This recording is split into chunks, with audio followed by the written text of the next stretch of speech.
Bienvenue chers téléspectateurs sur notre chaîne. Aujourd'hui nous allons parler de la France, qui a mobilisé ses capacités militaires au Moyen-Orient pour contrer les missiles balistiques iraniens.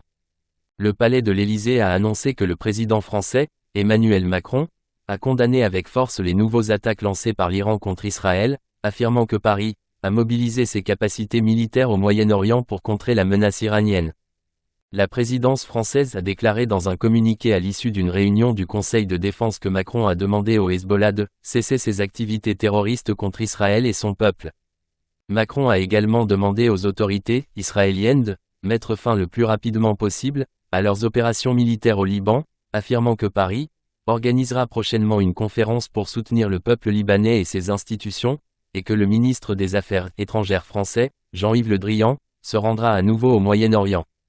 Le ministre de la Défense britannique, John Healey, a déclaré que les forces britanniques ont joué un rôle dans les tentatives de prévenir une nouvelle escalade au Moyen-Orient après l'attaque avec missiles iraniens, après que le Premier ministre Keir Starmer ait assuré Israël de l'engagement ferme de son pays en faveur de la sécurité israélienne. En réponse à une question sur la possibilité que la Grande-Bretagne soit prête à utiliser son armée pour aider Israël à se défendre, Starmer a déclaré qu'Israël a le droit de se défendre et que toute nouvelle évolution dans ce sens sera annoncée en temps opportun. Plus tard, le ministre de la Défense Healey a déclaré dans un communiqué sur la plateforme X que les forces britanniques ont joué leur rôle ce soir dans les tentatives de prévenir une nouvelle escalade au Moyen-Orient, et les a remerciés pour leur bravoure et leur professionnalisme. L'armée israélienne a annoncé que l'attaque iranienne contre Israël, avec une pluie de missiles balistiques, n'a eu aucun impact sur la capacité opérationnelle de la force aérienne israélienne, qui frappera avec force ce soir, au Moyen-Orient. Le porte-parole de l'armée, Daniel Hagari, a déclaré que la force aérienne continue de travailler à pleine capacité, et ce soir continuera de diriger des attaques fortes au Moyen-Orient, comme elle l'a fait tout au long de 2023.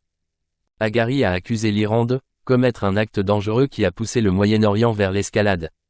Hagari a souligné que le bombardement iranien représente une escalade dangereuse et grave. Il a déclaré que l'attaque iranienne est une escalade dangereuse et aura des conséquences, en avertissant que l'Iran et ses agents cherchent à détruire Israël. Merci de nous suivre, n'oubliez pas de vous abonner, de partager et de liker.